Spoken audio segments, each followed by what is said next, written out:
যারা বাংলাদেশে আছেন, যারা বিদেশে চিন্তা ভাবনা করতেছেন যে বিদেশে আসবেন, কি কাজে আসবেন, কয় টাকা স্যালারি, কয় টাকা বেতন, মানে অনেক বিভ্রান্ত আছেন, মানে কোন কাজে যাবেন, মানে যেহেতু আইডিয়া নাই। তাছাড়া যারা বাংলাদেশিরা বিদেশে আছে আমরা, তারা কিন্তু 90% মানুষই আমরা বলি যে বিদেশে অনেক পরিশ্রম, অনেক কষ্ট, মানে কি কাজে যাবো, মানে এটা নিয়ে আর অনেক ভিডিও আসে সোশ্যাল মিডিয়ায়। বা যারা নতুন, যারা বাংলাদেশ থেকে আসবেন, ওমানে আসেন বা আরব দেশের যে কোনো একটা কান্ট্রিতে আসেন বা অন্য কোনো কান্ট্রিতে যান, তারা কিন্তু অনেক মানে কনফিউজ থাকে আসলে কয় টাকা স্যালারি পাবো, কি কাজ হবে, অনেক পরিশ্রম হবে কিনা।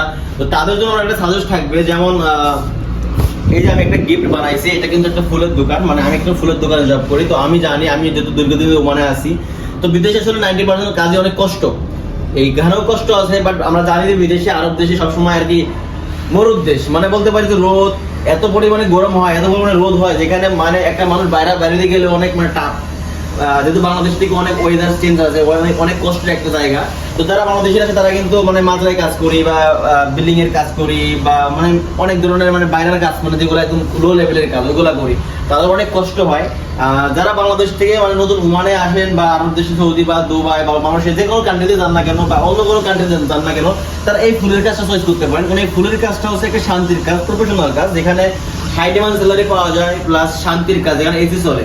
মূলত যারা মানে সব কাজে কষ্ট আছে, কোনো কাজে মানে কষ্ট ছাড়া না, বাট তারপরে কম আর বেশি আছে, প্রফেশনাল, হাই প্রফেশনাল আছে। যদিও বাইরে যারা কাজ করে, মাজারে কাজ করে বা বিল্ডিং এর কাজ করে, টাইলসের কাজ করে বা রেস্টুরেন্টের কাজ করে, তারা কিন্তু অনেক কষ্ট করে, অনেক ডিউটি, 12 থেকে 14 ঘন্টা ডিউটি করে। বাট যে গরম, এই গরমটাই সমস্যা। আসলে ফুলের দোকানে কিন্তু কাজ করলে কিন্তু এটা প্রফেশনাল একটা কাজ, শান্তি, মানে গিফট বানানো, সারপ্রাইজ বানানো, এমআরআইসি চলবে, মানে সুন্দর, মানে একটা লাইভ লিড করা যায়। এই কাজটা একদম প্রফেশনের জন্য পারফেক্ট হতে পারে, যেটা মনে করি। আর দ্বিতীয়ত হচ্ছে এখানে ভালো একটা স্যালারিও ডিমান্ড করা যায়। আর দ্বিতীয়ত হচ্ছে এইসব কাজে কিন্তু বাংলাদেশে খুবই কম আসে, মানে অনেকে জানিও না যে আসলে ফুলের কাজটা কেমন। তো এরকম একটা গিফট বানানো হয়, ফুল যেরকম ফুলের স্টোর থাকবে, এসে চলবে। একটু মানে যাদের বয়সটা 25 থেকে 30 বছর, তাদের জন্য পারফেক্ট এটা। 20 থেকে 30, 25 এরকম মানে ইয়াং জেনারেশন যারা, তারা ওই সব কাজে না এসে ফুলের দোকানে কাজ চয়েস করবে, মানে আসার আগে পুরো চিন্তা করবে যে কি কাজে যাবো, কয় টাকা স্যালারি পাইতে পারি।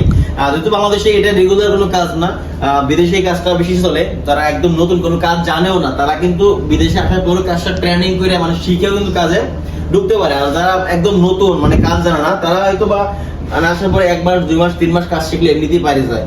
তো যারা ইয়াং জেনারেশন আছেন, তারা ফুলের কাজে আসার জন্য চিন্তা করবেন। এই কাজে আসলে যেমন ভালো টাকা স্যালারিও পাওয়া যায়, দেন আবার শান্তির কাজ, যেমন বাইরে অনেকেই কাজ করে, তারা মাজারের কাজ করে বা মেশিনের কাজ করে, বিল্ডিং এর কাজ, মানে এইসব কাজে খুবই কষ্ট। কারণ যদি আরব দেশ বাংলাদেশের থেকে অনেকটা ডিফারেন্স, এখানে যে ওয়েদার, এটা মানে খুবই কষ্টকর। এই জন্য মানে 90% মানুষই বলে যে অনেক কষ্ট। কারণ আমরা বাংলাদেশের 90% মানুষই কিন্তু এইসব কাজেই আসে, খুব সীমিত কম মানুষ আছে যারা মানে একটু ভালো লেভেলে কাজ করে বা শান্তিপূর্ণ কাজ করে।